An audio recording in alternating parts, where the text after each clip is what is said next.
Hello, everyone. Welcome to Promethean Actions Live question and answer show. My name is Adam Sturman, joined by the lovely Barbara Boyd and Susan Kokinda.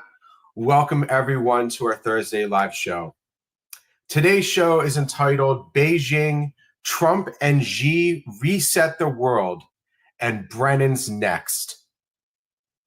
And we have a lot to get into. As many people know, Trump arrived safely, and his delegation arrived safely last night.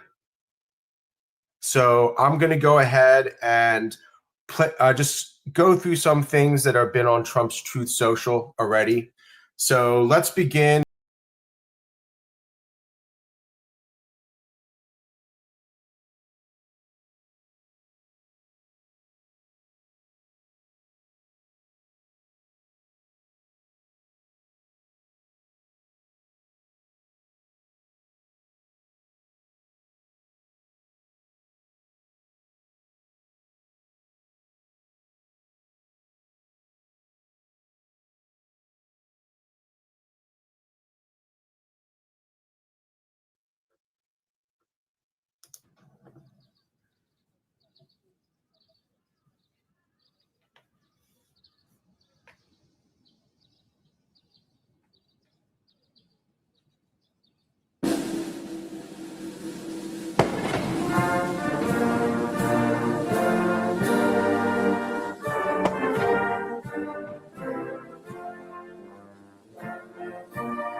Oh my God.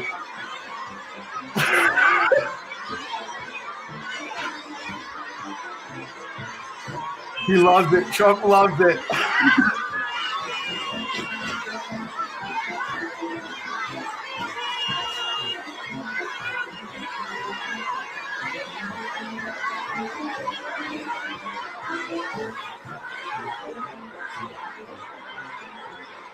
Ah, so Asian. Okay.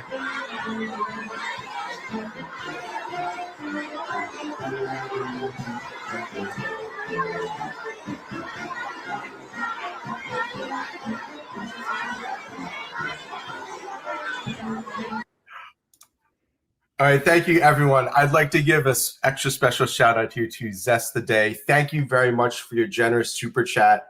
You didn't even leave us a question. Please drop a question. I'll be looking for it. If you have a question, be more than happy to take it. Thank you so much. Please make sure, everyone, please make sure you drop a like on the video. If you've been watching us but haven't yet subscribed, please subscribe. Our next video will be on Saturday. So thank you very much, Zest. Thank you for joining us. All right, so before I go over to Barbara and Susan for their intro, I wanted to go over just this one post, which was the last thing that's on his text-wise. It's on his Truth Social, I believe. It says, so he starts off, CNBC incorrectly reported the great Jensen Huang of NVIDIA was not invited to the incredible gathering. It's actually, in actuality, Jensen is currently on Air Force One. So they, in a big dramatic fashion, Trump had, I believe Trump in midair said, no, we're going to pick up Jensen. And they stopped the flight in Alaska, I believe, and picked up Jensen Huang and took and continued over to China. I think it went something like that. So CNBC's reporting is incorrect, or as they say in politics, fake news. Wow, what a mic drop with that one. It is an honor to have Jensen Elon. Think about this. He brought literally the big, like all, the only people that were missing is like maybe Intel, right? Some maybe a car company rep, but Jensen Elon, Tim Cook, Larry Fink, Boeing, Cargill, Citibank, GE, Goldman Sachs, Micron. That was interesting. Doubling down on the semiconductors, and Qualcomm, again, doubling down on semiconductors. Many others journeying to the great country of China will be asking Xi, a great leader and an extraordinary distinction, to open up China so that these brilliant people can work their magic and help bring the People's Republic to an even higher level. In fact, I promise that when we are together, which will be in a matter of hours, I will make my very first request. I have never seen or heard of any idea that would be more beneficial to our incredible countries. President Donald J. Trump. And actually, you know what? I have this one. Let me show this this clip here too.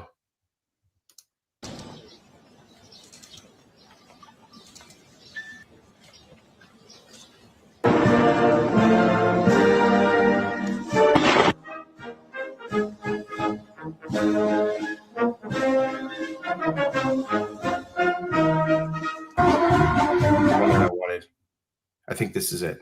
尊敬的特朗普总统先生，很高兴啊，同你在北京见面。这是你时隔9年再次访华，我们的会面现在可以说是举世瞩目。当前100年变局加速演进，国际形势是变乱交织，世界走到新的十字路口。中美两国能不能跨越？ Okay, so this was something that Barbara and Susan and I were discussing right up here. So this is something that's being quoted widely in the press, that this relationship, we have to overcome the Thucydides trap. So we can talk about that a little bit more. But let me finish this clip here. 所谓的修昔底德陷阱，开创大国关系的新范式，能不能携手应对全球挑战，为世界注入更多的稳定性？能不能着眼两国人民的福祉和人类前途命运，共同开创两国关系的美好未来？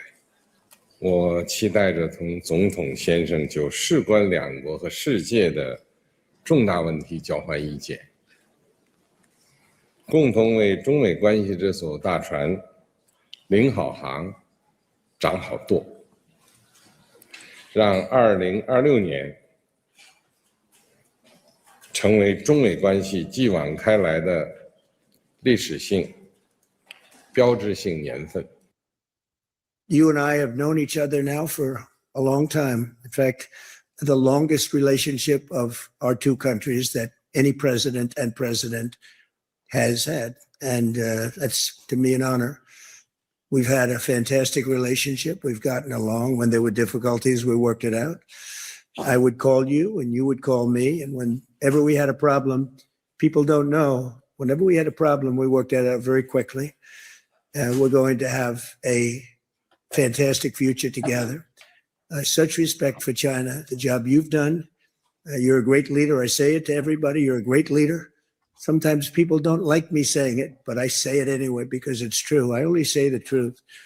And I just want to say on behalf of all of the great delegation that we have the greatest businessmen, the biggest, and I guess the best in the world. We have amazing people and they're all with me. Every single one of them, we asked the top 30 in the world, every single one of them said yes. And I didn't want the second or the third in the company. I wanted only the top. And they're here today to pay respects to you and to China. And they look forward to trade and doing business.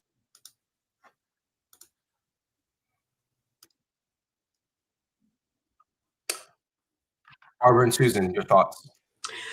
Well, I want to just emphasize to people that if you haven't seen the opening ceremony, you should spend the time to look at it. In other words, China rolled out the full red carpet, and it was literally incredible. We showed you parts of it.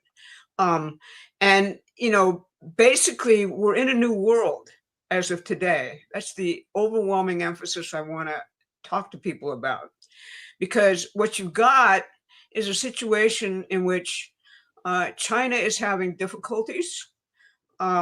We're in a mode of transition, as both leaders emphasized. And as President Xi said, we have to create, and I emphasize create, a new relationship. And it's very clear, he said later in his toast to Trump, that President Trump is making America great again. And I really want to emphasize, that's like Xi coming out and saying MAGA. And it's something that a lot of Republican state party people who we've met don't understand. Actually, Xi understands it far better in some respects than many of our Republican state leaders who are scared of the American system. So, you know, what is going on right now is the opening of literally a new century in which both countries are on the frontiers of new technologies and science and space and nuclear energy and fusion power. And all of these things, they're literally competing because in these frontiers, whoever actually wins the race to perfect these technologies is going to control the world. And what both leaders are actually saying is, why are we competing when we could be collaborating and actually do that to the benefit of all of humanity? Now, a lesson in intelligence. When you see stuff in the news, when you see people freaking out, and it appears that this is just today's freak out, you're kind of in an error. This visit has been being planned for 6 months. And if you recall, right in the middle of the Iran war, Trump postponed it grudgingly because of the Iran war. It is to be the cap of this year in terms of the Trump administration, in terms of really boosting the American economy by working out new trade arrangements with China, which is the other leading economy in the world, and creating the basis for both countries to jump up in their productivity, to jump up in terms of, you saw President Trump saying, we could benefit China here, jump up in terms of the good of their own populations. So this is not what anybody out there is telling you, and all the freak outs you're seeing are coming from leaks as to what was planned 6 months ago. And it's been realized despite every roadblock which has been put in its place. That's how actual strategy actually works. I note that today's news says that China is discussing buying more of its oil from the United States, oil and gas, than from the Persian Gulf countries. This removes the entire financing mechanism for the City of London, if that indeed happens. So on the other side of the equation, you have a group I call Mark Carney's losers, all right, Team Carney, all right, which is Barack Obama, all the Democrats here in the United States, and stay behind elements of the intelligence community and the Department of Justice. They are waging a literal war to prevent this type of thing from coming to fruition, because it's a new world. It's a world of creativity. She talked about the Thucydides trap. That's a kind of a misnomer invented by friends of Henry Kissinger to say that it's essentially inevitable in some kind of way that a great power in decline meets a rising power, and there's going to be a war out of it. That's what the Thucydides trap so-called is. It's based on a false idea about Greek history. We don't need to get into that. But the whole point is that never has to happen. There are ways to pull on things between two great nation states, which are common to them. For example, both China and the United States have a long history of war with the British Empire. Think about that. Those are the types of things that can actually be pulled and played and thought about. China was the victim of the Opium Wars, which were actually done to subjugate the Chinese population and make huge profits for the City of London long ago. China had a scholar, a man who is still revered in both China and Taiwan, by the name of Sun Yat-sen. And he was an advocate of the American system of political economy. Similarly, Russia has a long history with the United States, which got completely sabotaged over the course of centuries. They were essential to us winning the Revolutionary War. They were essential to us winning the Civil War in our own country against the British. So what Kirill Dmitriev, who is the head of Russia's sovereign wealth fund, published a poll today. I think I sent it to you, Adam. I don't know whether you have it or not, on his X account, where he basically ran a poll as to what the countries of the world actually want to see. And it shows the first one is, do you go for these three countries, Russia, China, and India being the dominant powers in the world? Or would you have it rather be the United States, Russia, China, and India? And overwhelmingly, the people voted for the latter. Now, this has the British in a complete, total freak out and kerfuffle. Hence, Carney's losers, all this crap, which is in the New York Times about how we're losing the war on Iran, while Iran is going bankrupt. The head of CENTCOM is before the Congress today, hopefully refuting a lot of that. China has offered to help with the Iranian situation, based on the wires I saw coming out. But what you're seeing is a complete reordering of the world, which will help us in turn complete our economic revolution, because you can't, when all of your manufacturing was outsourced to China, when everything was taken over there by these crazy people in the City of London and Wall Street, and basically the United States was gutted. That's what Trump encountered when he came into office.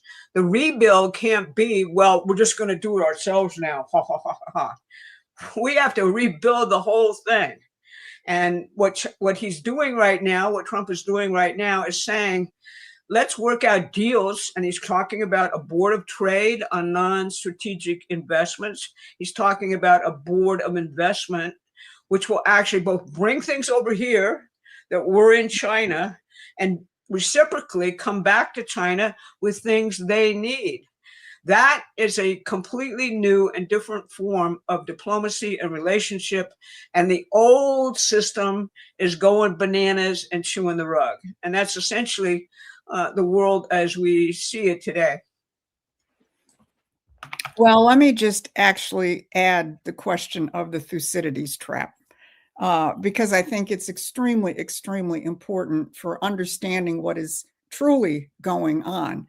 Thucydides was a Greek historian who talked about the Peloponnesian War between Athens and Sparta. And he said it came about because Sparta had been the dominant power. Athens was starting to rise in influence and power that threatened Sparta, and that's what caused it. No, that's not what caused it. The Persian Empire was sitting out there just like the British Empire today, playing the two city-states against each other so that they could maintain their power and that they could undermine anything that was viable, especially in Athens. That's the Thucydides, so anybody peddles this idea about the Thucydides trap, is completely ignoring the role of the British Empire today, just as historically they're ignoring the role of the Persians back then. And that is the driving dynamic. The British want the United States and China at each other's throats. They want the United States and Russia at each other's throats. And as Barbara just developed, the idea of US, Russia, China, India, that is the combination of power you can throw in Japan. That's another combination that people are talking about, which actually has both the economic and the strategic power to challenge the British imperial system. And doing things like setting up energy relations between the United States and China, as Barbara said, this question of redirecting how the energy flows to different countries, you get it out of the British choke points, like the Strait of Hormuz, the role of Lloyd's of London, ultimately the role of Brent crude futures trading, and so on, and start setting up structures which are based on nation-to-nation relations. That's one of the things that's interesting about the Board of Trade and the Board of Investments. These are bilateral outside the World Trade Organization, outside of their free trade rules. So this is the dynamic in the world. And it's really quite extraordinary. The fact that there were really no leaks in terms of who was going to be on this airplane going to China until right before it happened shows that this administration had things pretty well locked down and has got, most of the trad media, and for that matter, the neocons, and for that matter, the former Trumpers who are now anti-Trumpers, well, their hair is all on fire. So this might be a good time to go buy fire extinguishers.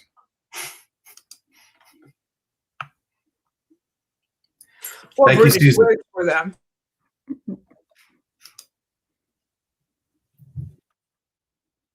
Thank you, ladies, and thank you to everyone that's tuning in on X.com and on YouTube.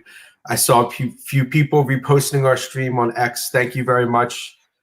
Everyone on YouTube, please drop us a like if you've been watching so far.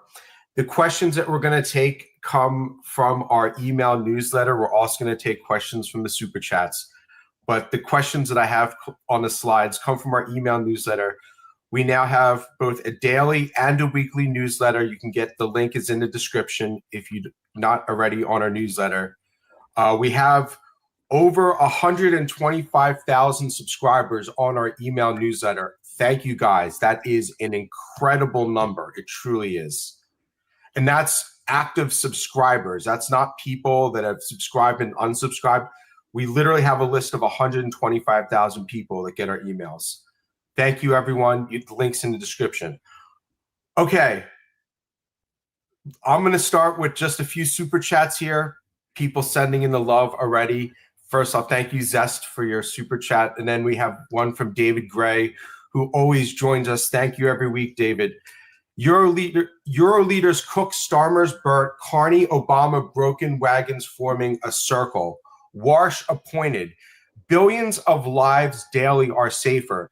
Do you think we see or need arrests of a few to break the resolve of others?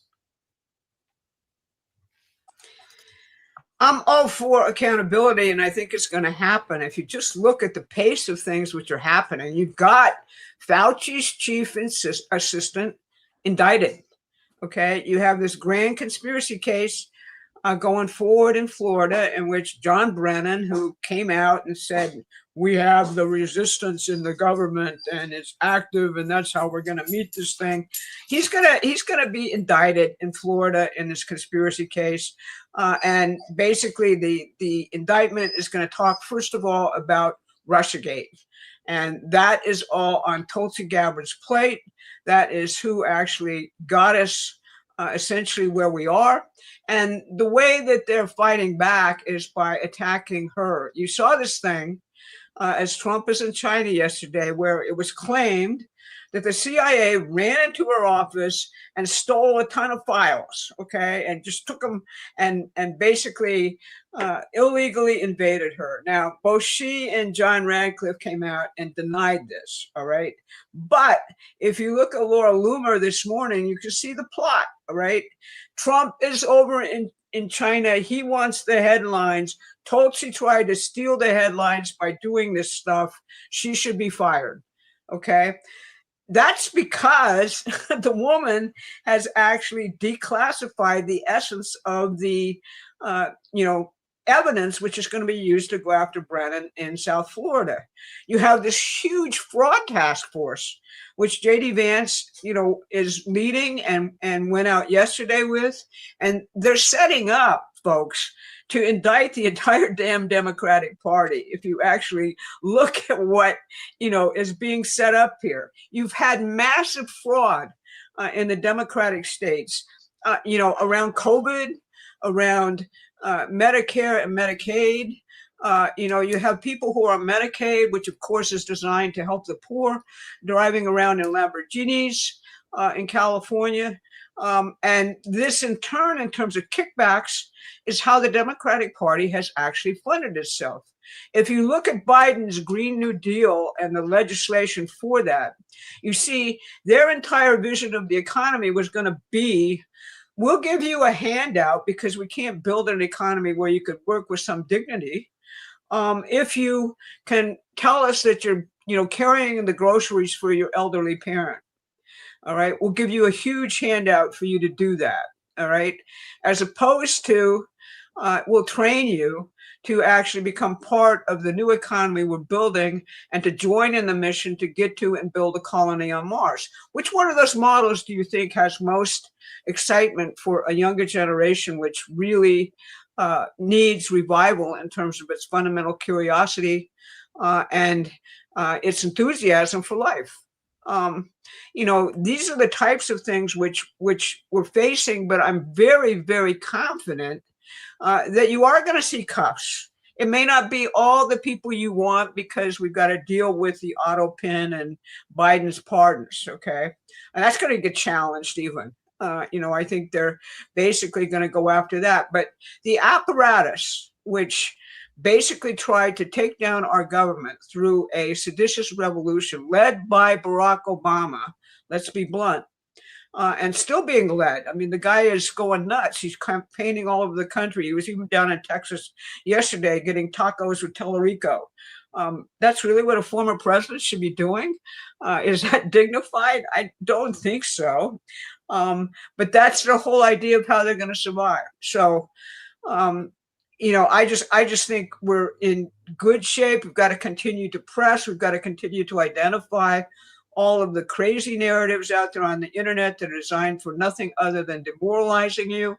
And we've got to get across to people the unity of this conception. What is the American system of economy that Trump is using, that Sun Yat-sen used in China or advocated for China? These are the things that people don't understand because they've been erased from our history. But if we make it concrete, people understand how an actual economy that can function and not go into periodic collapses every 5-6 months actually works for the people. So that's how I'd sort of orient towards that question. Thank you, Barbara, and thank you, David, for joining us this week. I have another friend here, Saxon Pirates, another kind of international question. The political pundits and talking heads still don't get it. Their thinking is old world, i.e. NATO and Europe, where Russia is our enemy along with China. When will the core five become clear to the world? Europe is becoming irrelevant. Well, I don't think Europe has to become irrelevant. It doesn't have to be that way. Barbara or Susan? Yeah, look, it's not that the political pundits and talking heads don't get it. They disagree with it. I mean, maybe some of them are so stupid they don't get it. I'm sure they haven't taken Donald Trump's IQ test. But what you have to recognize, go back to Chatham House, go back to the Council on Foreign Relations, go back to these guys. They have crafted a narrative. They are not going to get rid of their narrative. John Bolton will not get rid of his narrative, just like he's probably not going to get rid of his mustache, where Russia is the enemy, China is the enemy. They're just going to keep pounding away on it, and they're going to look more and more and more like idiots because the world is being reset. And the question of who the enemy is, not who our competitors are. China's going to be our competitor. Will there be some conflicts? Yeah, I seriously doubt they'll rise to the level of being military. The question of Taiwan is something Trump did not raise it, as far as we can see. And our policy is the same as it's always been, not an independent Taiwan. Again, as Barbara said, going back to the actual tradition in China, the Kuomintang, the leader of the Kuomintang, which is the opposition party in Taiwan, the current leadership in Taiwan is much more globalist oriented, so they want to keep the conflict going. But the opposition leader, who's the head of the KMT, was in China like a month ago. Again, deepening relations between these two countries. So, there's going to be bumps in the road, but not the imperial game of always having a hand grenade where you can pull the pin. That's what Iran and the IRGC and the mullahs were. That's what a perpetual, two China policy is. These are hand grenades where the imperialists can always pull the pin. And as this comment makes clear, you begin to develop a other power structure where you've got sovereign nations, the United States, China, Russia, India, and the core five includes Japan. That is a sufficient power structure to challenge the British imperial system in every way. And the question of Europe, is whether they want to go down with the empire or whether the people of Europe will start manifesting their own actual desires, as we saw in the United Kingdom last week. I'm not trying to pass one way or the other in terms of whether Farage and Reform is an adequate opposition, or the Greens for that matter, they're not. But the vote in the UK was, we don't like the globalists, just like the vote in the United States in 2016, 2020, and 2024 was. Other countries need to start doing that as well. And then Europe can become relevant in this new world of sovereign nations once again. Thank you, Susan. And thank you, Saxon, for joining us again this week. I have a question here from Aiden. Thank you, Aiden, for your question. What are your thoughts on the impact of emergence of American system in Africa, especially sub-Saharan Africa in the coming century? Very important question. I think China is also very involved in development of Africa. Barbara and Susan, your thoughts on this? Oops. Well, ironically, Africa is one of the few nations that is not suffering, across the board demographic decline. It is very poor, obviously, but at the same time, it still is optimistic because of the substantial component of young people across the board in all African nations. And I think this new Board of Peace in the Middle East and a redirection of the Middle East back towards Africa and its development, along with China, Russia, and the United States towards the actual development of Africa is going to be really, really, really critical. I mean, the British model, which Franklin Roosevelt actually laid out very clearly to Winston Churchill, was you go into these countries, and he was talking primarily about Africa, and you just extract their wealth and take it home. And you send a few people to Cambridge and Oxford to get educated about how to actually exercise government and soft power. But then you don't do anything, where you've got to go into these countries, you've got to educate them, you've got to raise them up to being participants in God's creation, as the advanced nations can claim to be once they recover their actual notion of what it means to be a human being on earth, that we're not animals. So, this is going to be really, really, really important. It's sitting there like a pot of gold, in my estimation, because of the enormous number of youth and the spirit still, despite all of the very, very tough conditions, of optimism, which actually exists in those populations. So that's how I'd answer your question. Yeah, I just add one specific point on the question of the American system. Our friend Crypto Rich, whose podcast is now called Rich Does Politics, has focused very, very heavily on Burkina Faso, and the fact that the head of Burkina Faso is an open advocate of the American system. I have not studied that thoroughly myself, but it certainly seems like the seeds are indeed being planted. I do want to respond to one chat that I saw. Somebody took umbrage at the fact that I did not embrace Farage. He's anti-globalist, et cetera, et cetera.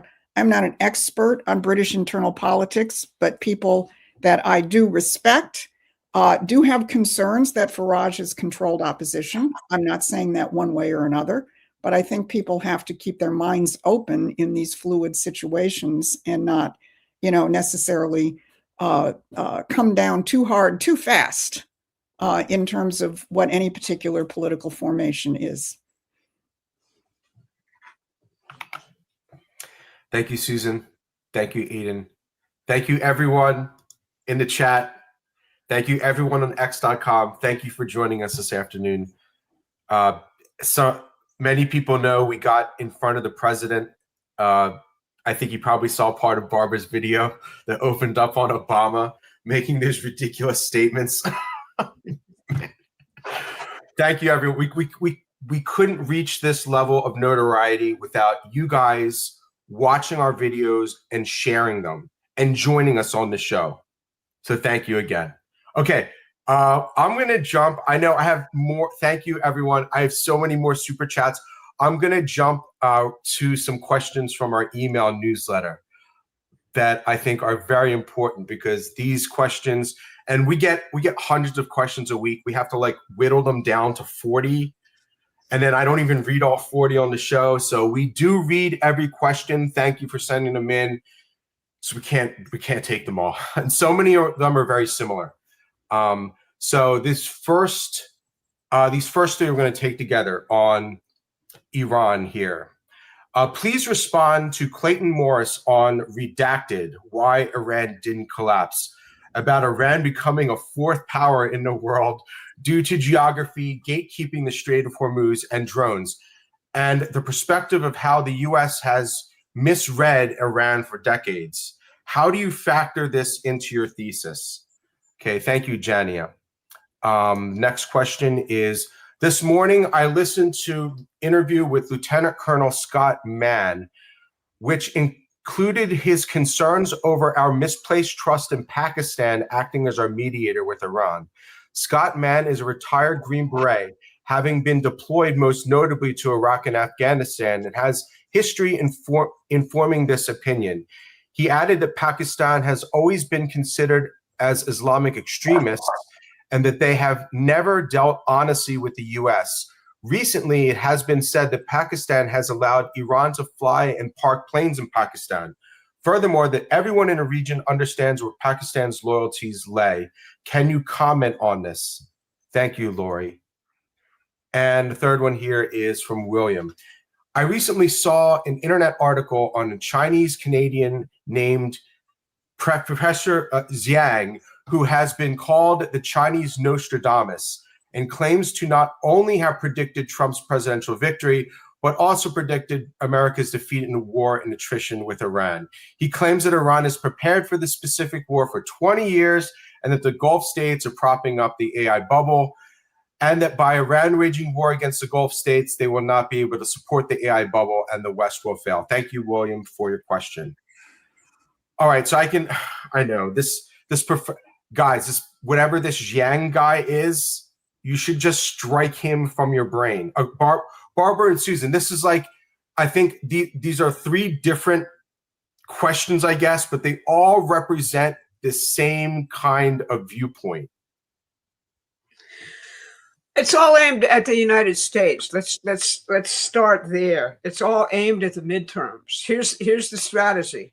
Okay, we're going to put out all of this crap so that people actually believe, as long as this war may take for Iran to go either into total collapse through the economic weapon we're using, or we may have to deal with them more in terms of opening up the strait. But we already have done several things which have changed the entire geography here and the entire strategic picture. Everybody in Saudi Arabia and other countries are using railroads to get stuff out of the country. The Strait of Hormuz is being eliminated as a choke point. China is talking about buying its oil and gas from Alaska using a different route than the Strait of Hormuz. So Iran is not a fourth power in the world. That's preposterous. To say that basically we're losing, the idea that the Democrats have is get the population totally freaked out about gas and the price of groceries, which is a problem. All right. The president is addressing that. It may very well be that we eliminate the gas tax. It may very well be that we take other actions to actually bring food prices down. We're going after the agricultural cartels in the Justice Department to actually deal with the fact that they're making a ton of money off of this strategic situation. But the plan is really simple from the Democrat standpoint. Let's root for Iran. Let's create all of these ideas on the internet that appear extremely sophisticated in geopolitical analysis. Let's not recognize the actual military situation. We've decimated them. Their entire leadership is gone. And the only reason why they haven't already raised the flag, in my view, is because they're revolutionaries waging basically asymmetric warfare. They're very good at propaganda. You should think about, when you're reading this stuff in your internet feed, where is this coming from? Who's authoring this? What do they know? What is Elissa Slotkin, this senator who runs around saying, Trump didn't understand Middle East 101. And I do, because I actually was one of the authors of the war in Iraq. Well, that turned out real well, didn't it, Elissa? We really did a good job there for your mentors in terms of who you think really is smart. The simple point is the Middle East has been a cauldron of religious warfare from which the City of London and Wall Street have both profited for over a century. What is happening is we're ending that. We're ending that whole picture. And there is an entire think tank operation in Washington, D.C., which makes its money off of this. Whole careers have been built on this. And the Democratic Party is very convinced that if we paint Donald Trump as an incompetent jerk and actually cheer on the Iranians, so they look over here and they see, oh, Trump doesn't have any power. Wow, let's just continue this war. Doesn't that make some sense in terms of what's actually going on here? These analyses are ridiculous. Now, I'm not saying that I know exactly what the military situation is. This is a war. A lot of things are classified. Today we're going to hear from the Democrats about, how we've completely depleted all our weapons supplies. Well, guess what? with, basic new techniques in manufacturing, we could probably produce a lot of those things in a very short time period to replenish whatever we have lost. So, people have just got to stop listening. Look at the operations for what they are. They already told you when we've been covering this Canadian meeting between Susan and I in the last two videos. It was a meeting of the people who would want to basically lead the opposition inside the United States into the midterms against the president. Their basic plan of attack is this guy is an incompetent who just lost a war. And we're going to put people out because we don't think he'll look at the actual background of the people who were speaking, like Elissa Slotkin, coming out there. I called her Little Miss Know-It-All, which is exactly what she tried to be in all of her crazy remarks over the weekend, to say that the president is a loser. All right, you shouldn't believe him. We've been embarrassed by these ridiculous people in Iraq. Now, regarding how we have misread Iran for centuries or a long time, hey, who put the mullahs into power? The United States of America and the British Empire. Okay, we didn't misread it. We have a big problem called blowback, i.e. a very stupid, satanic, ridiculous operation, actually creating something very, very bad, which was about to get a nuclear weapon. All right. So, no, we haven't misread it.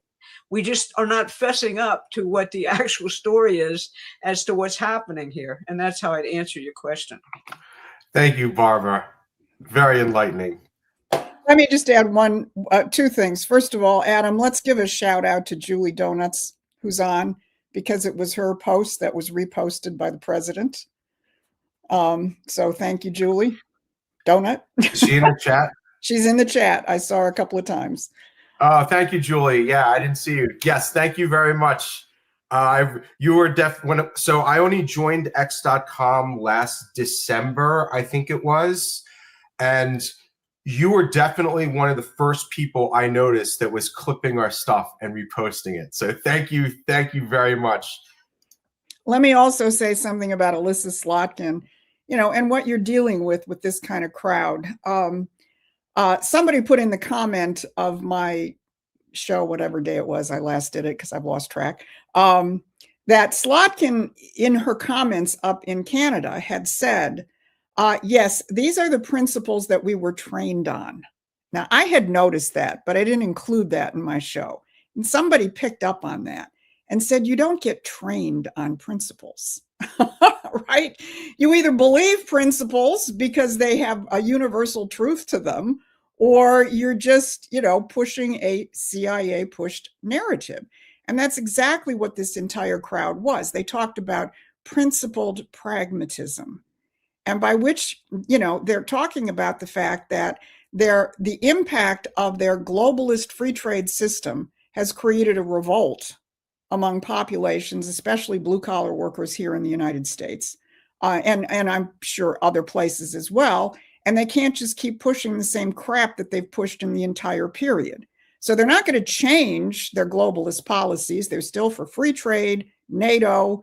They're still for green policies, net zero, all the rest of this. And they're going to try and package it. They're going to train their people up on a new set of, quote, principles, by which they mean they're just going to try and come up with some new packaging for this same old loser crowd. But they have a problem, which is, principles, true principles are based on how the universe actually works. And what Donald Trump and his team are doing, what the American system was embedded in, was the universe works on universal physical principles. Man's mind can discover those principles. And through that wonderful interaction of man's creativity and the universe that God gave us, we discover new things and we improve our dominion over nature and we advance. Those are principles. Not something that the CIA trains you up on. And when you follow those principles, as Donald, this is where Trump's power comes from. Trump's power comes from the fact that he lives in the real world. And the real world ultimately has so much more power than the world of pretend or the world of appearances. I did a podcast on Monday with my friend Tom Luongo, and I loved his title because I think it just hit the nail on the head. It was Susan Kokinda and the Return of the Real World. You know, so that's the point in terms of all of these questions that we're getting about how Trump is losing and so on. It's just all in this ridiculous world of perception and pretend and trained up principles, so-called. It's not in the real world. This administration is in the real world. China is in the real world. And you're seeing what happens when two powerful forces that are both in the real world, whether all of our policies align or not, at least we're both in the real world. Thank you, Susan. Thank you, Barbara.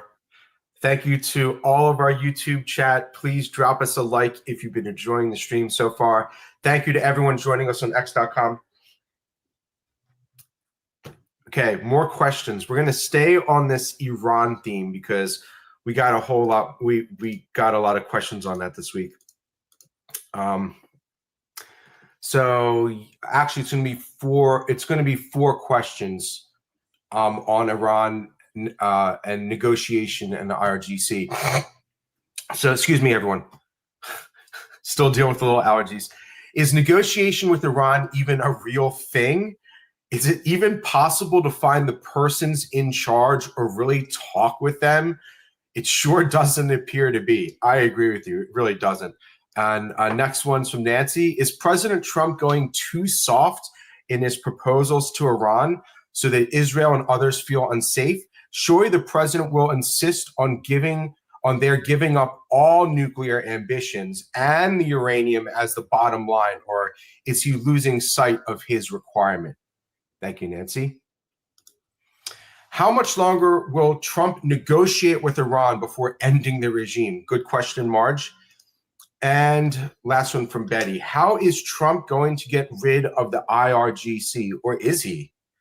Are the Iranian people fighting against the radicals? I am so confused. Maybe we're just as confused as you are, Betty. Thank you very much. Barbara and Susan, your thoughts. Well, I think there's some good questions there. On the last one, the president has said on a number of occasions, let's not forget, as long as the IRGC, has got the guns, it's hard for the Iranian people to get out there and protest. They tried and 40,000 of them were gunned down. So, but in terms of his overall strategy, I think you have to keep two things in mind because it's not a one or the other. It's the interaction of two things. Number one, he is absolutely uncompromising on the question of nuclear weapons and the uranium.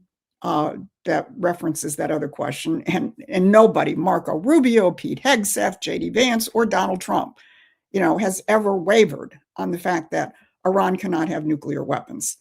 So there's no daylight there.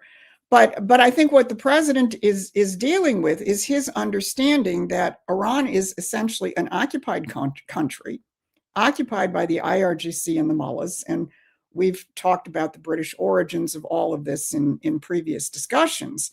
They have to be dislodged from power. But at the same time, he clearly does not want to destroy this country. I mean, he's made no bones that he will bomb them back to the Stone Age if he has to. But the fact that he hasn't it's very clear. He doesn't want to. This is a proud nation. I misspoke in one show in terms of the population. It's between 80 and 90 million people. It's a big nation with an incredible history and tremendous potential in terms of the contribution that they can make to the world, who have been occupied by essentially a British-created force for the last 47 years. So what the president is negotiating, first prosecuted the Kinetic War to eliminate a lot of their military capability, but now trying to deal with the fact that you still have the IRGC, still has power. There's no question about that. You have another group of people in Iran who clearly want to negotiate with the United States, and he's dealing with a very delicate balance there. But I don't think there's any question in terms of what his commitments are, certainly on the question of the nuclear question. But he wants to create the circumstances where this occupying force can be dislodged, in part by what the United States is doing, first through the kinetic war, now through the economic warfare, but fundamentally when the Iranian people will be in a position to do it themselves. Because as we've seen with Venezuela, the man is not a regime changer. You know, he doesn't go in and topple a government to put his people in. He pulled Maduro out and let the Venezuelans figure out how they were going to rule themselves. And that's the situation he's got in Iran, obviously a much more deeply embedded problematic force with the IRGC and the mullahs. But he wants to create the conditions where and you can't go in and pull them out like you did Maduro. But he's trying to create the conditions where they can be at least weakened so that the population of Iran and the other forces can take over. The people who want this to be over tomorrow, well, yeah, Donald Trump could end this tomorrow. He can bomb them back to the Stone Age. And I don't think he wants to do that. I just want to make a funny little comment on the Venezuelan thing. I think he posted a meme positing that Venezuela would be the 51st state or something like that. Yeah, I thought that was incredible. But they're going to have to get in line behind Greenland and Alberta. It's getting very complicated who's going to be 51. I just want to add something. The people who are prolonging this war are the Democratic Party in the United States. That's what people have to focus on. I mean, they're trying to get you to focus on Trump and saying, basically he's created a mess in terms of my food budget and my gas budget, and I'm really ticked off at him. That's what the Democrats want you to believe, at the same time as they're creating a situation by telling the IRGC it's really worth it to wait Trump out. It's really worth it because there's this huge opposition to Trump in the United States, which is not going to go along with this war. So they're feeding, and not to mention all the people who are saying Iran has won the war, which is just complete, utter nonsense. So they're feeding this idea, and they're the people, if you're feeling the pain at the pump, or you're feeling, the actual pain of your food budget, the people you want to blame are the people who are telling Iran, wait Trump out because something else is coming. What is it that's coming? Think about that. You can have Joe Biden back again, or Barack Obama back again. That's what they're proposing for you. Or you could have, this stupid mayor, Karen Bass in Los Angeles, burning your house down. That's what they're proposing for you. So, I think that's how you have to sort of look at a lot of these questions and a lot of the stuff that's coming on the internet. I thought Susan's answer was quite appropriate. We don't know what exactly is going to happen. It may be necessary that we go in and take out whatever capacities they've built up during the ceasefire along the strait. It may be, all things may be necessary at this point, and people should prepare for that. But the president knows what's going on in terms of the tensions which exist in this situation, both here in the United States and also in the Middle East.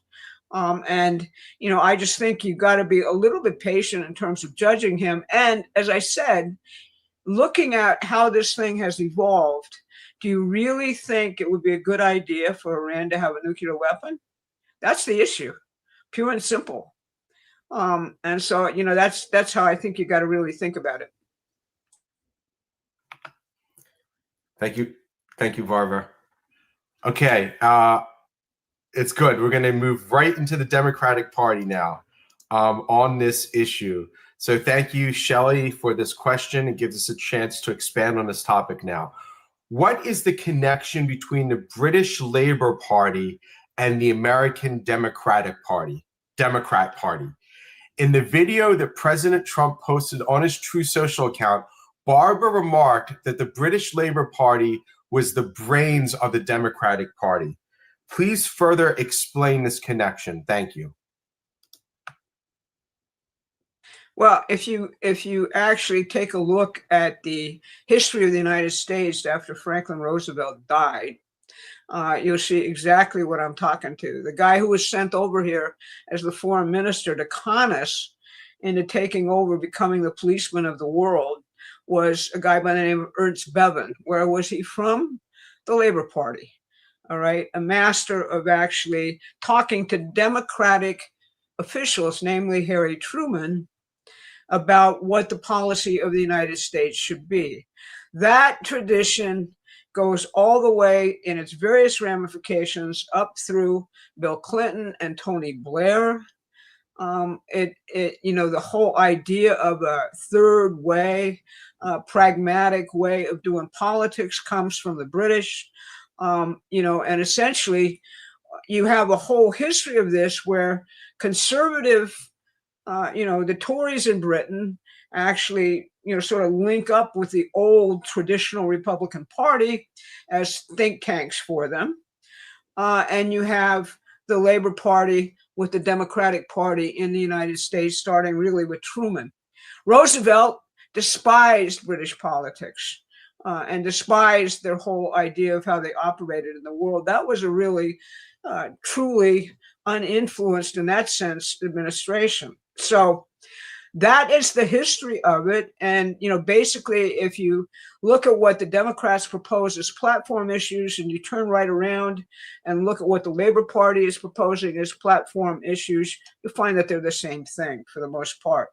And it's functioned with the idea in the heads of most Democrats here, which is ridiculous, that the British Empire somehow, represents the brain trust for the entire world. The famous phrase in post-war politics is British brains, American brawn, i.e. they figure out the strategy, we provide the armed forces to actually implement their geopolitical goals. We have no business, basically involved in the Russian-Ukraine thing or having provoked Russia or staging a coup in Ukraine. But that's what led to the 2014 coup here, a British proposition to us through the State Department and Victoria Nuland and John McCain and other people here, was essentially we should have a coup because Ukraine's getting too close to Russia. And that in turn threatens Europe and it threatens our social democratic, and that's the social democracy. It threatens our social democratic ruling parties in Europe. So we staged the coup. Look at the result.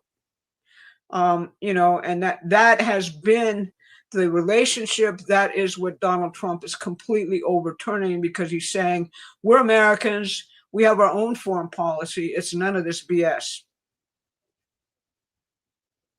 I want to give a shout out to somebody in the chat who made the point. Thank you. JBR 16045. I think this is extremely important just in terms of what Barbara just said. They said, I've sent the national security strategy to many people, and they are amazed at what Trump is really doing. Again, I'm going to make my mental health public service announcement. Stop doom scrolling and just go read what the administration says it's doing. You can start there with the national security strategy, which was released in December of this year. Just read it. It is completely contrary to everything coming out of Britain. If you really want to drive yourself crazy, you could line it up next to the British national defense policy, polar opposites in terms of it. So, whether it's and that British defense policy, of course, was promulgated under Keir Starmer, who is Labor, complete opposite of what Donald Trump is doing. So, yeah, the Labor Party is always over here running their operations in the Democratic Party. They sent, Barbara, do you remember how many people here campaigned for Kamala Harris? It was all of the bunch of people under Starmer called Labor Together, from his former chief of staff. Remember that basically they were over here signing bombs with Joe Biden in Pennsylvania to be sent to be sent to bomb Ukraine. Bomb Russia from Ukraine. I'm sorry. So you see that is kind of a graphic of the whole deal. So to speak. Think about Joe Biden's Great Reset and the Green New Deal. That was taken directly from King Charles, the World Economic Forum, and British intelligence. The whole climate apocalypse stuff comes from them. All right. The whole idea that the world has too many people and we need Malthusian policies. That whole train of thinking comes from them. And we've imported it here through the Democratic Party and idiots in the Republican Party. So, I think that's kind of the answer to the question.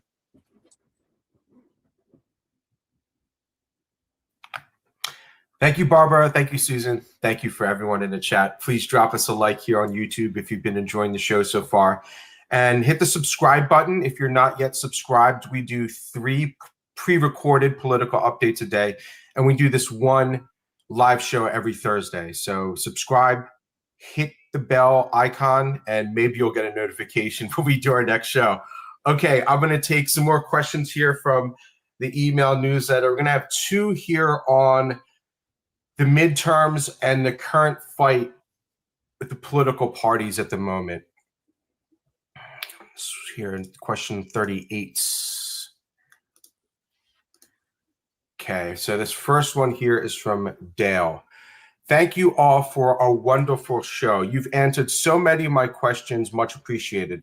The Democrats have aggressively moved further left than ever before, which has potentially caused the Republicans to move further right. Has this exposed a giant hole in the middle for a cap-type movement to fill the vacuum with voters disenfranchised with both major parties? What is your opinion regarding the 2 parties moving further away from center? And do you think this creates a vulnerability in the future for the country? Thanks again. Thank you, Dale, for the question. And thank you, Arctos99. You have always encouraged listeners to engage with other voters on issues and get them to recognize the American system versus the empire. But you've also said that the Republican candidates also need to focus on this and not the far left crazy things everyone hates. Is anyone sitting down with each of them to discuss this so that they start emphasizing it in their campaigns? This sounds so much more important than us talking to our neighbors. Thank you, Arctos99, for your question and comment.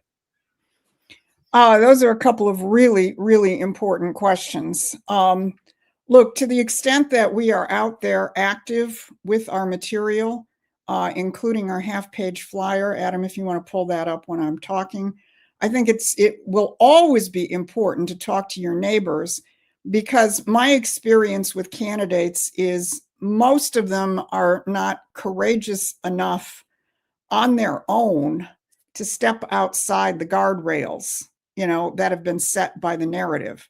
But if they actually see their constituents talking about the things that we are talking about, in terms of Donald Trump's economic revolution, that has an effect on the candidates themselves. Now, that being said, for example, here in Michigan, I'm constantly bending the ear of the candidates that I encounter when I'm speaking, when I'm out going to their events and so on. It is important, and I can see that it's actually having an effect.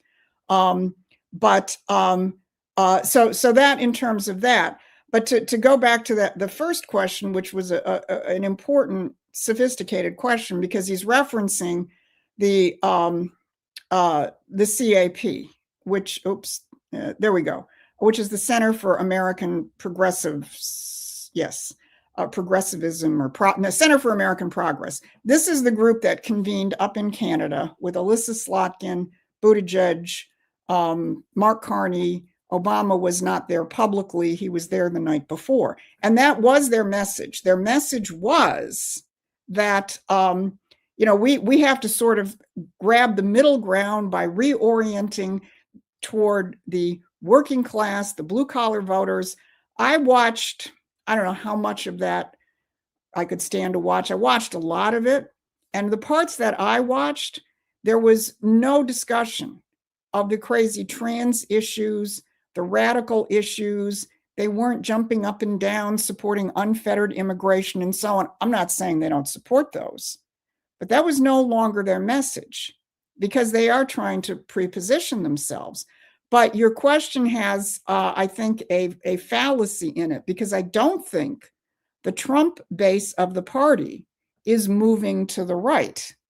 I think the Trump base of the party is reconstituting a new political is constituting a political formation in this country, which reshapes politics and brings together workers, producers, manufacturers. This is what the 2024 Republican Party platform said. It said, we are rebuilding the Republican Party as the party of workers, manufacturers, and infrastructure. That is not some kind of right-wing party. And I think the Slotkin crew sees that. Now, Adam, I'm going to try and share the screen, and I know my screen is going to freeze while I'm setting it up. But I want to play a couple of minutes from a back and forth between Larry Kudlow and Newt Gingrich. Now, Newt Gingrich has got a very checkered background. If anybody knows the history of our movement, we were in the forefront of opposing the Contract on America back in the 1990s. So, that caveat out there, I think you're seeing Gingrich functioning in what I call the new Trump world. And I think some of his reflections are useful from the standpoint that he has pivoted to the Trump world. But the back and forth between him and Kudlow was very interesting in terms of this point that I'm making, which is that the Trump Republican Party is not a right party. It is a new reborn Lincoln Party, which captures the majority of the electorate if people will pivot to it enough. So here we go.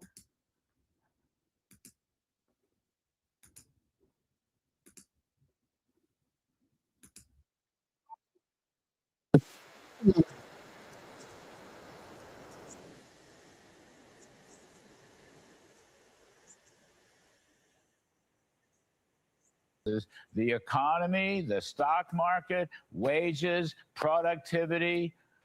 I think things look pretty darn good. It's only the springtime also. Well, look, I think that the liberal elites are in for enormous shock this fall. I personally guess that we're going to pick up substantial number of seats in the House and several seats in the Senate, that people are going to be in a state of total shock when it's over, and that it will lock down the degree to which Trump really is in the process of changing the country, probably more than any president since FDR. And that. Okay. All right, you ended the screen share for me.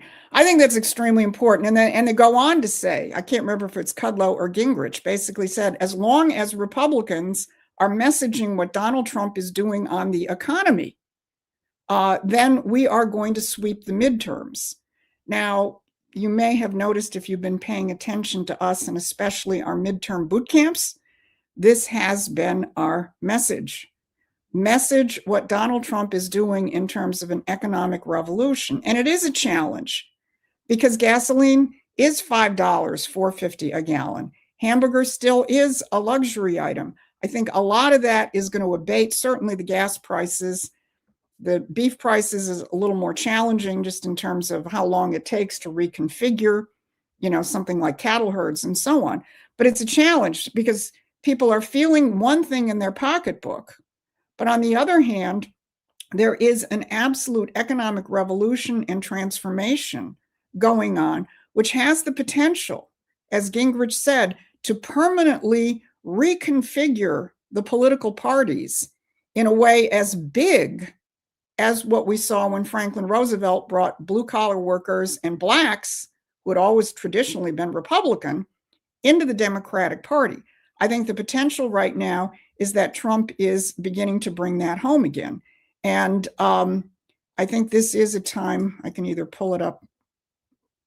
Oh, I don't have my slideshow. Adam, can you pull up the half-page flyer?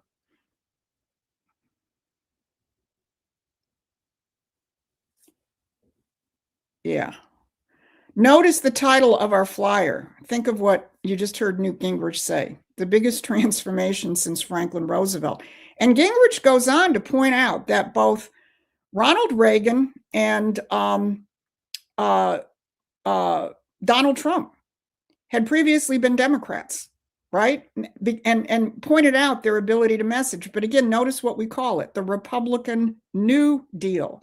Now, thank you, Newt, for noticing this, but we put this out like 4 or 5 months ago. And this, this has been our mantra, that you must message what Donald Trump is doing in terms of the economy and put people's minds into a fairly near-term future in which the average working class family will no longer be struggling to make ends meet.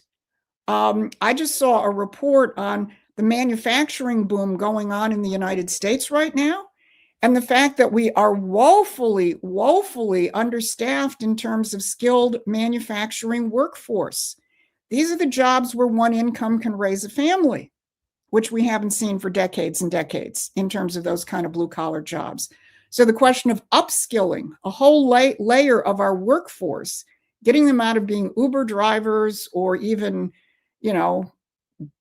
data crunchers, and get them into a world where they're going to be building things. And some of this is highly skilled. You start getting into, computer-driven machine tooling, CNC, and with advanced AI capabilities in terms of machine tooling. These are not jobs where you end up with dirt under your fingernails, although I think those are great jobs too. These are jobs which are extremely highly skilled and can pull down between $160,000 and $240,000, as a skilled machine tool guy. This is the world that we actually need to put people into.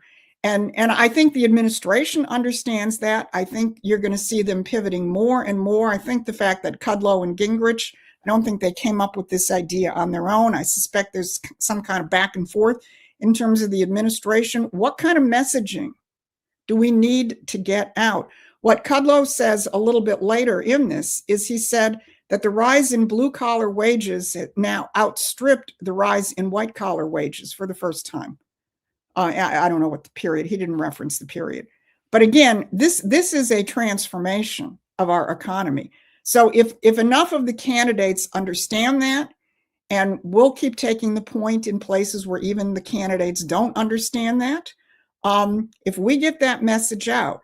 Now, that is why support for our political action committee is so important. And Barbara can come in a minute and, reinforce this. But to make clear, we have two organizations, Promethean Action, which is what hosts our YouTube videos and so on, is our policy arm, and it cannot be directly involved in political campaigns. We can talk about issues and policy, not candidates.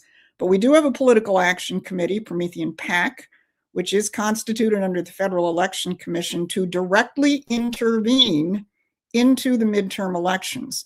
What we're doing right now is, again, saturation bombing with this half-page flyer, which you can order. But I know Barbara has got some grander schemes for the PAC, which she might want to jump in with right now.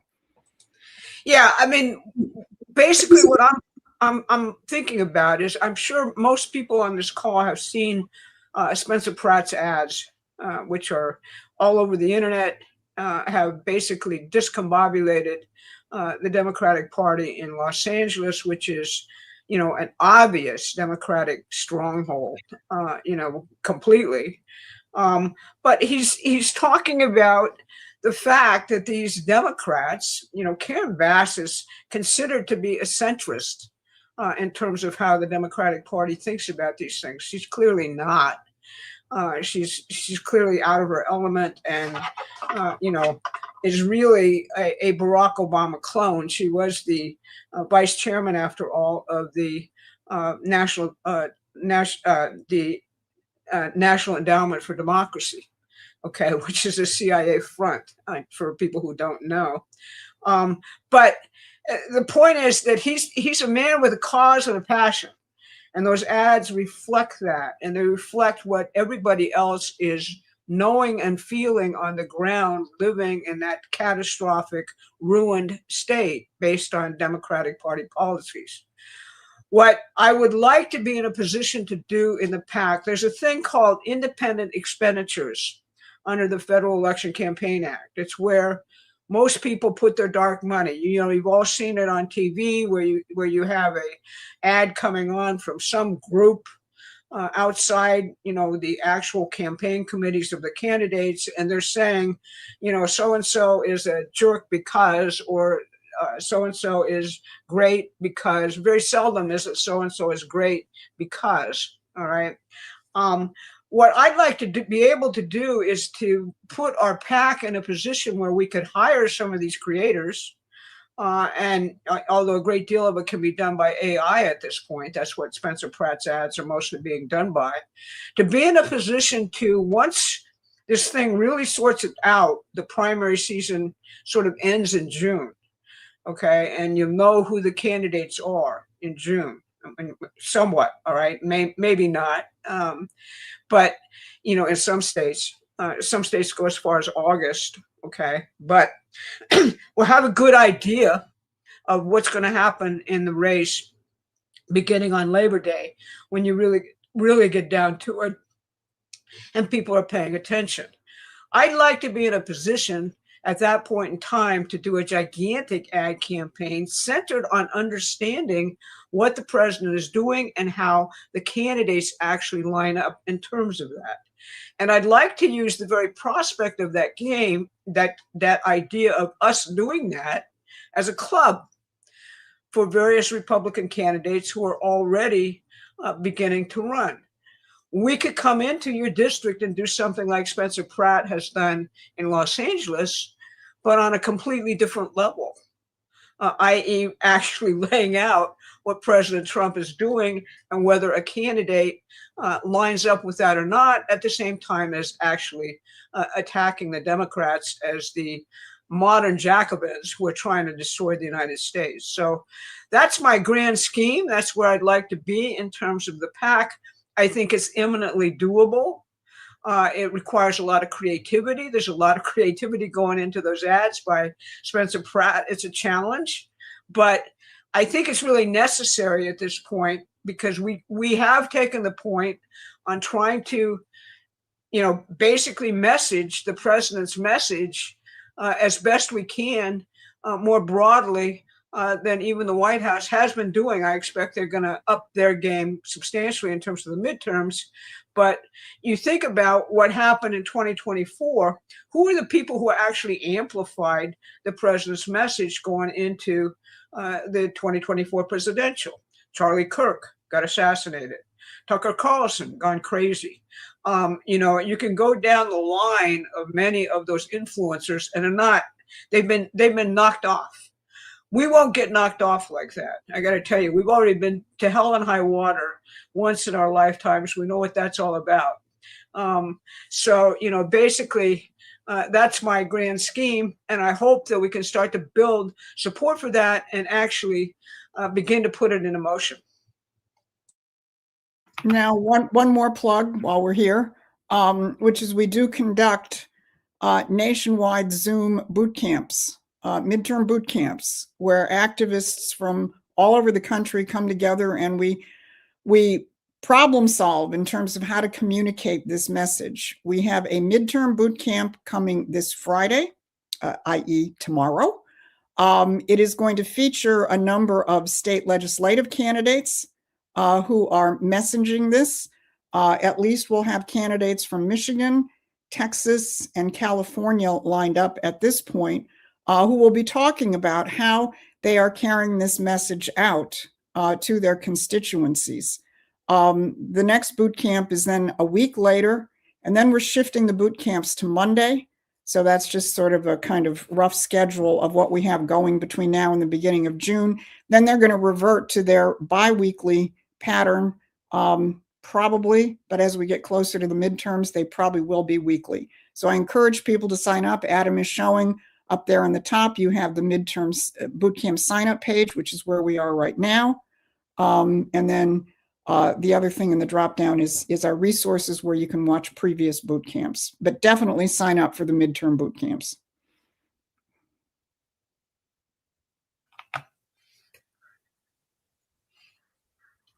Thank you, Barbara and Susan. Thank you to everyone in the chat. Let's get some more super chats. We got this one from a good friend, PGK Dan, who joins us every week.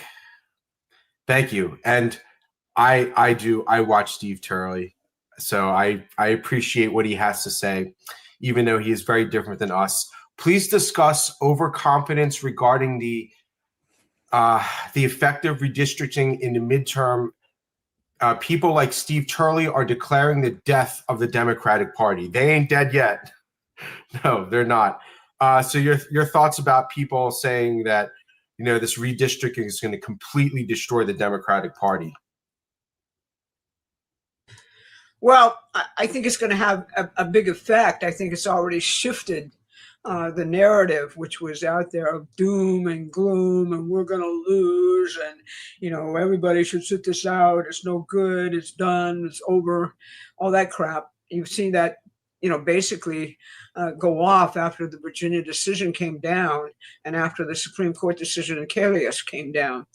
Got to understand a little bit about what this redistricting fight is about in terms of the Voting Rights Act, which is that if you take a map of the country, I'm sure people have done this somewhat, and looked at what's red and what's blue, and then thought about the Congress, why is it so split? You know, what is that? What is up with that? How did that happen? Why, you know, how can it be? Well, you've got one kind of thing, which is true, which is a lot of populations live in cities, which is where the Democrats have actually concentrated their machinery. That's true, all right, but it still doesn't account for anything. And what the Voting Rights Act did under Calais was to say the way you're going to get Black politicians elected, particularly in the South, is by gerrymandering Black districts. So think about what that means. Let's actually make a ghetto, okay, and call it freedom for Black people because they can elect a Black candidate from the ghetto. All right, that's what that was about. All right, and now what the Supreme Court has said, you know, going back to Martin Luther King, which is obvious, is we're not there anymore, folks. Okay, we're not in this crazy situation of you know, overt racism. Yes, it was terrible. Don't get me wrong.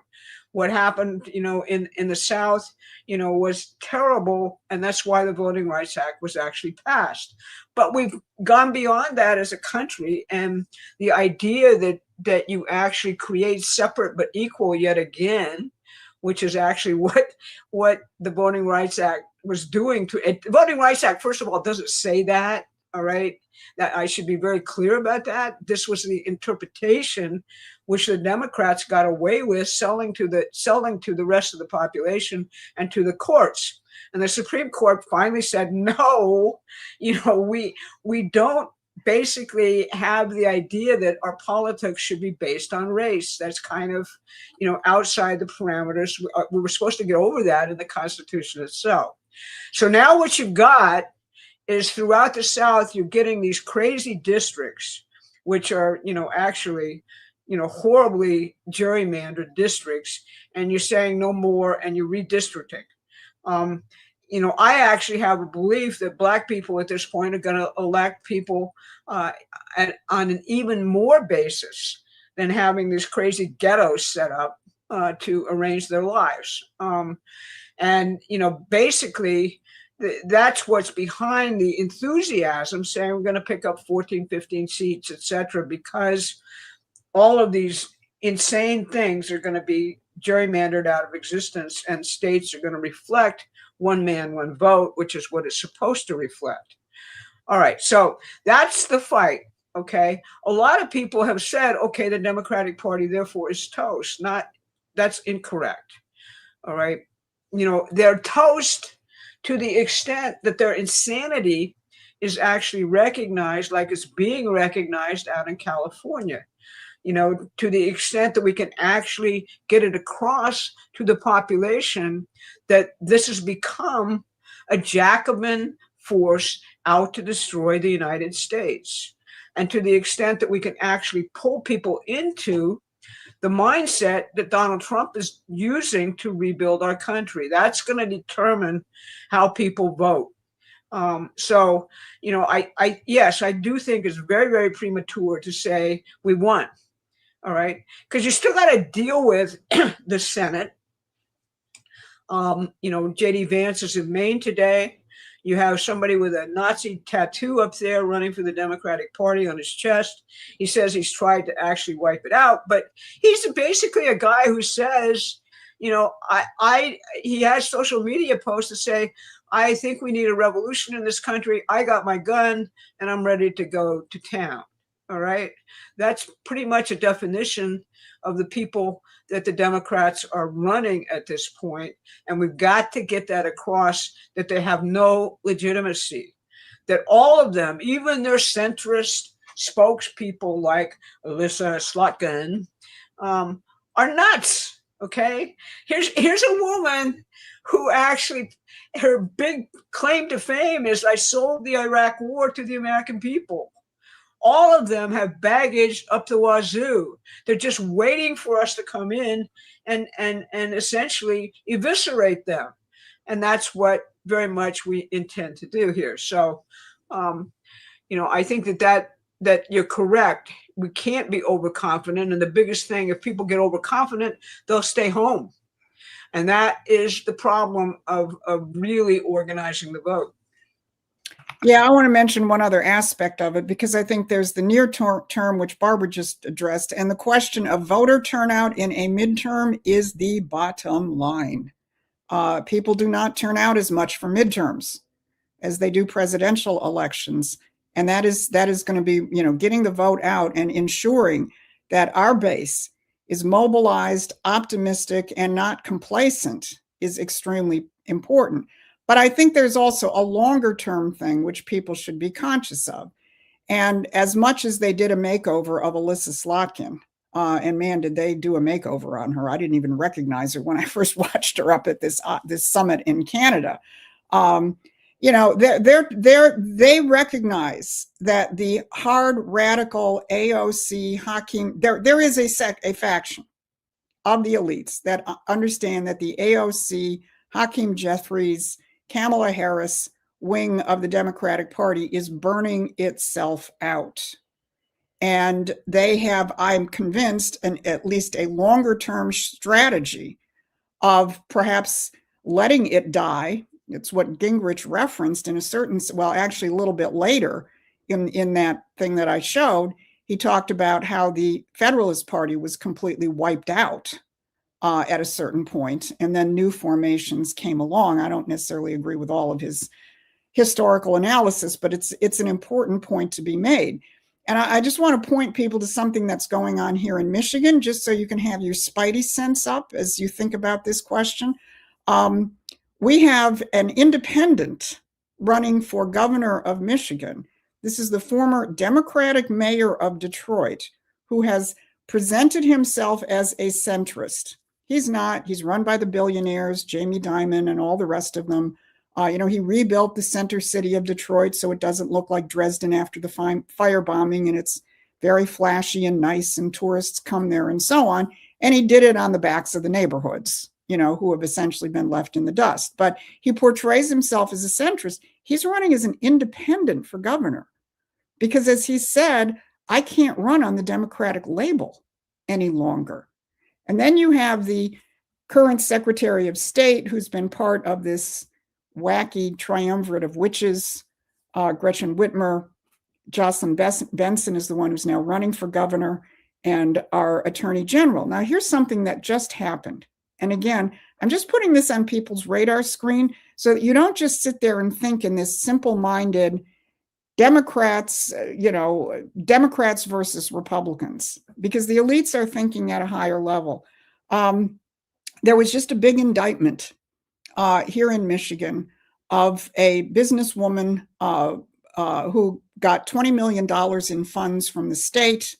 And there's pictures of her and the current governor, Gretchen Whitmer, all over the place. She was a big fundraiser for Gretchen Whitmer and so on. She's been indicted on 16 criminal counts. Now, when I saw the headlines on that, I said, oh, good. The Justice Department is doing its job. It's going after the Democratic Party in Michigan. Then I looked a little more closely. It's the Democratic Michigan Attorney General who did the indictment. And this is now blowing back on the governor that she serves. Now, I'm not going to get into the, hard left versus centrist stuff in the Democratic Party here in Michigan, but this is not normal.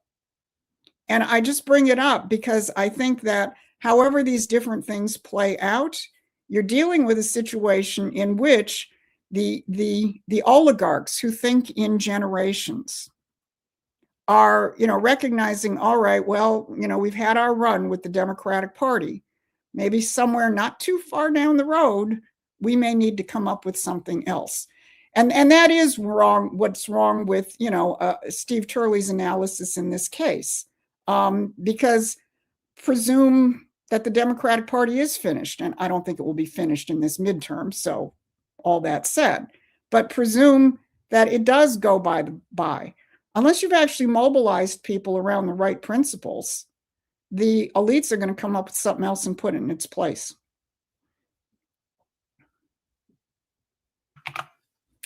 Thank you, ladies, and thank you to everyone joining us over the internet. Really appreciate it. Some more super chat shout outs here. Thank you, Kevin. I wish you would have left a question. Thank you very much for your generous super chat. Everyone, please make sure you're subscribed to our free email newsletter. The link is in the description. We have both a daily subscription and a weekly subscription, or you can get both. Please subscribe. The link's in the description. And thank you, Kevin. Also, Things I Wonder, 2001. Thank you very much for the super chat. I wish you would have left a question. Please make sure you're subscribed. Thank you so much. Defender, support the team with much appreciation for bringing clarity and truth regarding geopolitical and spiritual reality. You're very welcome, friend. Please make sure you're subscribed to the channel.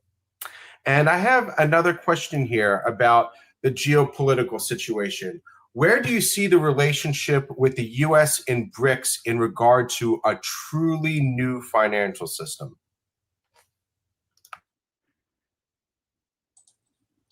Well, this has been a source of tension, and I think that if you think about the BRICS and you think about what's going on in China right now, Trump is basically saying, no, we're not going to go with the multipolar world. We're not going to go with some kind of digital dollar or a central bank reserve currency. We're going to come up with as we work through these relationships to actually building things, we're going to come up with some kind of stability in our financial system where credit is directed towards building things and developing things rather than being the gambling casino it presently is. The dollar will remain dominant. That is the one thing that is uncompromising in terms of the United States. So the BRICS idea that somehow we're going to take down the United States by actually, having a revolt against the dollar system, that isn't going to happen. All right. And increasingly, what you're going to see is Trump is going to make deals with the BRICS nations for actual development. Lula was just in the White House prior to this trip, to China. Brazil is a leading, BRICS member. I think the BRICS thing is going to be absorbed in a new century of development throughout the world. That's the overall thing I think can come about between the great powers, i.e. Russia, China, India, and the United States, saying we're going to do what Franklin Roosevelt told Winston Churchill should be done after World War II. We're going to end British colonialism in all of its forms, even that adopted by our own country. Unfortunately, before Trump, we were very much the brawn for British strategic policy. You got to understand that this revolution is enormous. And Trump's whole idea here is, let's make Venezuela the 51st state. Let's actually go in and actually do deals with these countries so that they get developed. And their bitch against us, which is legitimate. I'm not saying that it isn't. Our foreign policy sucked under Henry Kissinger, and that entire tradition carried forward. But we're dismantling all of that. We're changing. We're getting back to our roots. And our roots essentially are, we're the people who do good in the world. We're Americans. So I think this whole notion around the BRICS and everything else is going to fade, but be replaced by something which is infinitely better. Thank you. I couldn't have said it any better myself. No,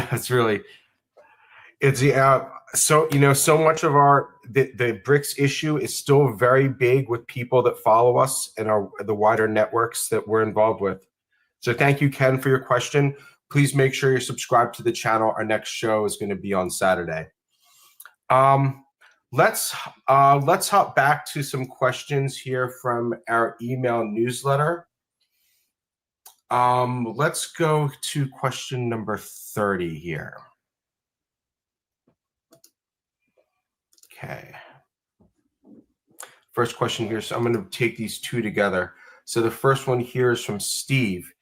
He says, could you please talk about the empire mindset as a sort of mind virus, and how can we understand how we and other folks may be susceptible to it?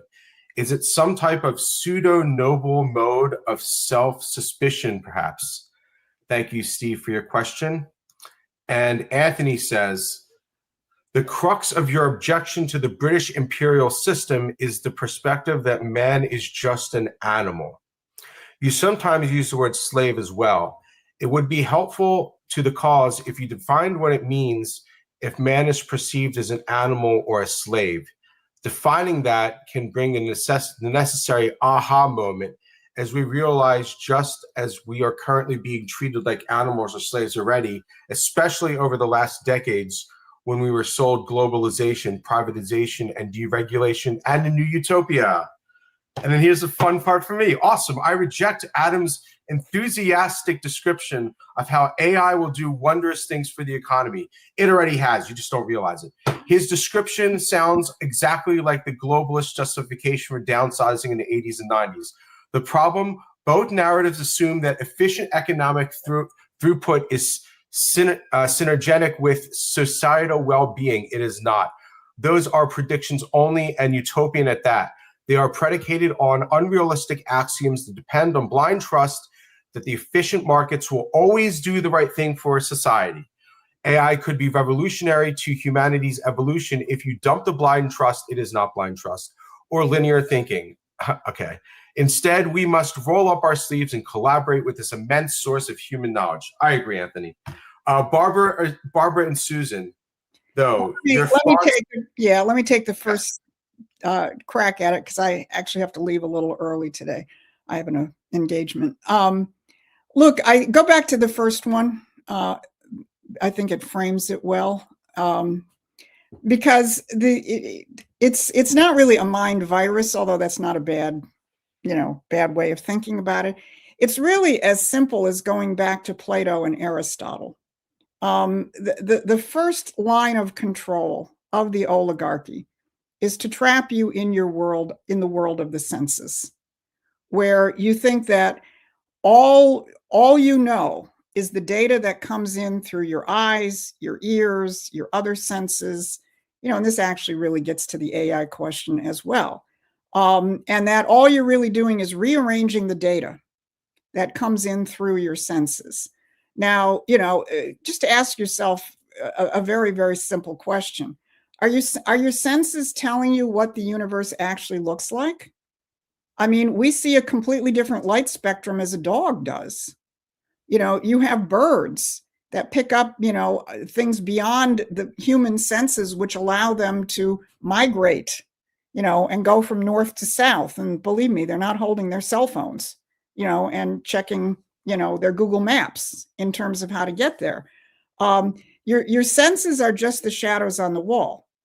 And, this is where the question of Plato is extremely important, because in the Republic, he uses this beautiful metaphor of the cave, where you have, and this gets to the question of slaves.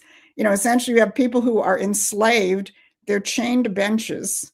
They can't turn around. All they can see is the back wall.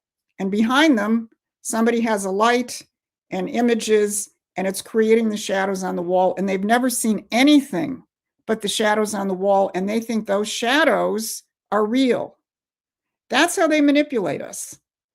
But obviously somebody is generating those shadows. There are deeper principles which you do not see with your senses, which are the universal principles, not the ones Elissa Slotkin was trained on. But there are universal principles which are not knowable to your senses, but are knowable to your mind. And the first level of imperial control is to simply trap people in their senses where they're not thinking from the standpoint of these deeper principles. And they're also, as I keep saying, trapped in the now, as opposed to thinking about the consequences of how you apply these principles for a better future. Those are the first two lines of defense of the elites, which enslaves people, is trapping them in their senses and trapping them in the now. You get people using their minds, appreciating beauty. Beauty is not something you touch or smell. It's a concept. It moves your mind. Appreciating, discovering something like relativity. Believe me, that's not something you touch. It's not something you see. It's something you have to discover with your mind. Once you get people thinking from the standpoint of their minds, and not just reacting from their senses, then you've gone a long way toward breaking the control of the elites and stopping the enslavement of mankind. And with that, I'm going to say goodbye this week, and I'll see you all Saturday. Bye, Susan. Safe travels. All right, Barbara. Hold on, let me. Any comments on these questions here before we move on? Yeah, I think that people would do well to take a look at Bruce Director's class from Saturday, which is up on the Promethean Action website. He's talking there about how Kepler actually figured out the motions of the planets, where observation, simple observation through your senses, really ended up being completely erroneous. And it's based on Kepler having a hypothesis, a thought experiment, where he actually used his mind to look at all this stuff and then formed a hypothesis to say, essentially what it was that would prove itself, i.e. he proved something which didn't exist at all in sense perception. You can take a look at Beethoven, who wrote his last symphonies while he was completely deaf. Very interesting process, to say the least, something that makes accessible to you, how the human mind works. But so much of our schooling, so much of everything that is shoved at us as Americans is based on the Enlightenment, which had the fundamental idea that men and women are beasts, that our genetics actually control us. And since there's no truth in the universe, we can't discover it. We essentially act on, animalistic impulses, and that requires a dictator or an elite class to actually control us. That, in a nutshell, is British philosophy 101, so to speak. Our entire existence in the United States comes from a very, very different tradition, which runs through Gottfried Leibniz, the great German scientist who actually encapsulated the other tradition, what I call the tradition of mind, throughout human history, the pursuit of happiness in, essentially what are key phrases in terms of the Declaration of Independence and the Constitution, the British answer to that through Locke was the pursuit of property. Think about the difference between those two notions, all right? And that defines for you the fact that we didn't live during the revolution at all in this system of you're nothing but animals, you can't discover truth, you're not, as the Bible tells us, endowed by the Creator with these inalienable rights to participate in God's creation and increasingly perfect it. I also like to use the thing which Elon Musk talks about, where he says physics tells you what the laws of the universe are by you actually trying to master them, and everything else in life is purely advisory.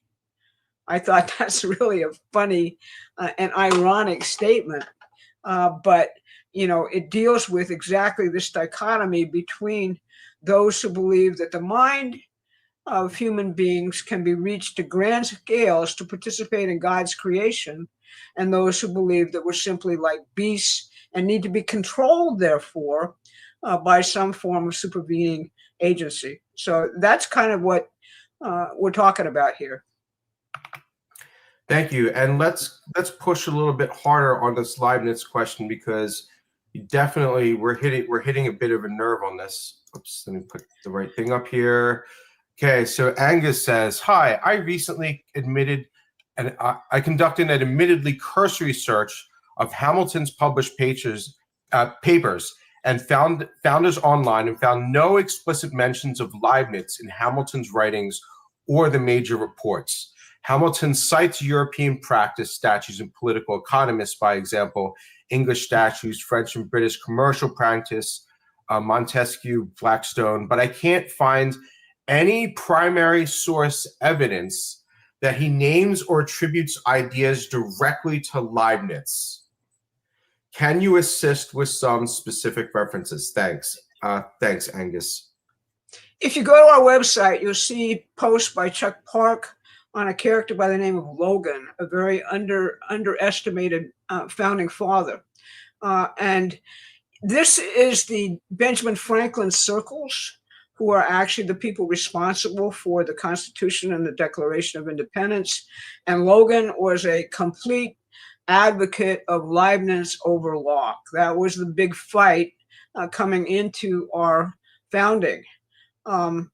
Basically Locke has the British notion, and Leibniz has, what I'm talking about here as the notion which actually founded our republic. I really think it'd be a good idea if you take a look at these Charles Park postings and the class, and we'll have something more on Logan going up on the website soon, namely a review of his book and works by Chuck, which is now in the process of being produced.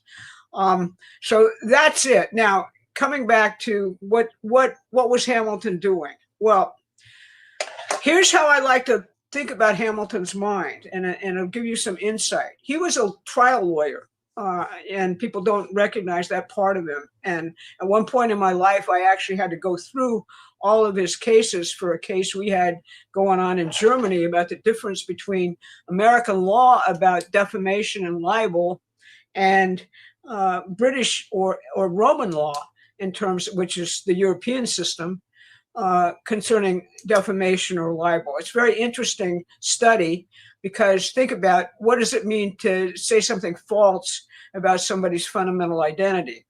Now, this is a case called Crosby versus B, in which Hamilton's party in the case had actually called Thomas Jefferson a traitor. And under English law, simply saying that would put you in jail. Okay, because the idea was truth was not a defense when you criticized the crown.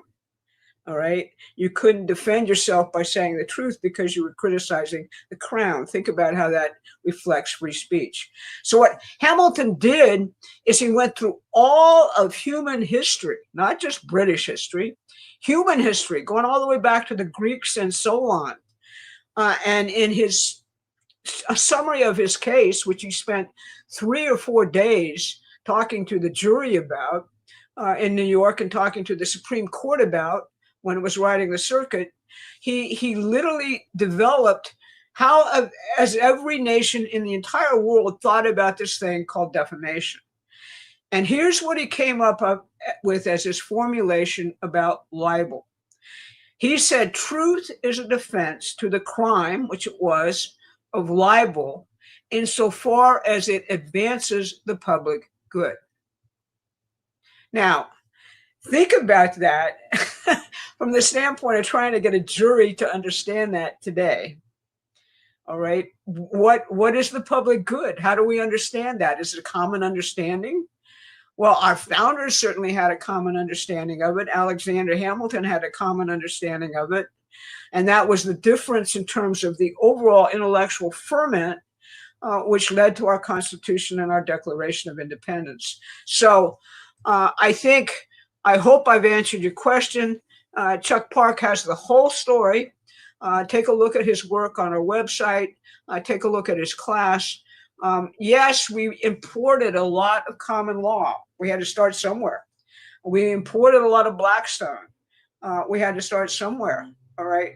But the key thing you got to understand is just like what I just told you about Hamilton's definition of the crime of libel, our Constitution and Declaration of Independence totally broke from the past. It was something brand new. And that's what Hamilton actually contributed. He's looking at these other sources, yes, but his ultimate conclusions throughout are creating something brand new. Thank you, Barbara. Okay, let's keep hammering on this issue of technology a little bit more. So let me switch to number 18 here. And again, this is from our email newsletter subscribers. StreamYard.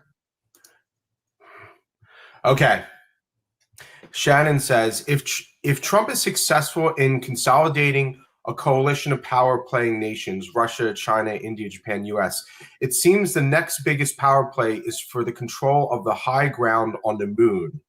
In your estimation, has Trump allotted enough real funding in Space Force, whether by Congress or partnership with Elon, to make that happen before China can get adequate footing on the moon to challenge the US for dominance? No one is going to want to share the moon, and the battle for it will be won or lost by supply lines. Thank you, Shannon, for your question. Yeah, I think that we're into a brand new period in terms of this. I mean, right now, the way it's scheduled is we're supposed to get there in 2027. China is supposed to get there in 2030. But I slightly disagree in terms of won or lost by supply lines. It's going to be won or lost by the application of the human mind to technologies.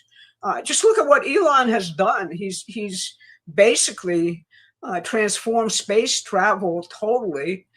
He's re-engineered the whole idea of what kind of rocket ships should get there. We're talking about, ultimately going to Mars. That's going to require nuclear-powered rockets. All of these technologies are being explored. I could differ with you a little bit. I could differ with Trump a little bit on the funding. But in some ways, this is the best way to actually trap the Democrats, because a lot of them actually want to do this. Who wouldn't? Who wouldn't want to actually go out in this grand jury of discovery, which is really what it is, of, how are we going to master space? How are we going to master the next technology? How are we going to get to the moon? What can we do there? I think we can probably mine the minerals for fusion power there, which is a very exciting prospect for the entire world. What are we going to do on Mars? All of these things will learn so much about life, fundamentally, about medicine in zero gravity environments, about all sorts of new discoveries which are really sitting there before us. And I would predict that some of the things being discussed by Xi Jinping and Donald Trump is whether we ought to be cooperating I pointed out in my brief that Russia is the other big spacefaring nation. What if the competition actually turns into a friendly competition where, we're exchanging new discoveries as we make them, and they're not classified. And all of that is being put out to both populations, the Chinese population, the American population, in terms of what we're actually learning as we undertake this great voyage. That changes everything. So that's how I'd answer your question. Thank you, Barbara. Thank you, everyone, for joining us this week. Just a quick reminder, if you've liked this design that I've been wearing, Alexander Hamilton, I also have a George Washington one and a Benjamin Franklin one. And yes, I am working towards, I am going to do a Thomas Jefferson one and probably one or two others for the Founding Fathers. Let me throw the link up on here for YouTube. I threw the link up there on YouTube. The link for the America 250 collection, the link is in the description. So if you're interested in this design, you can get it. Barbara, any closing words for our audience today? Well, I think that people should just be paying close attention. As I said at the beginning of this broadcast, this is a new day for the world. All right. It really is a new day for the world. And we have to be, Trump is the undying optimist, to say the least. He actually believes, as Gottfried Leibniz said, that we live in the best of all possible worlds. We simply have to meet that kind of criteria that God intended for us human beings to meet. That's our challenge. And it's a much bigger challenge than the day-to-day stuff. And it's really a very exciting challenge. So that's how I'd end the show. We'll be following up, obviously, in detailing for you what happened, the reaction to it, and how this reshapes things over the course of Saturday's broadcast and go on into Monday. So thanks, everybody, so much for listening, and thank you for the support. Everyone who sent in the super chats, I have so many here. I have so many questions, so many super chats I didn't get to. Thank you very much for sending them in. I'm very sorry I didn't get to take every single last thing today. Join us next week. We're going to be back next week. And make sure you're subscribed to our email newsletter. Thank you, everyone.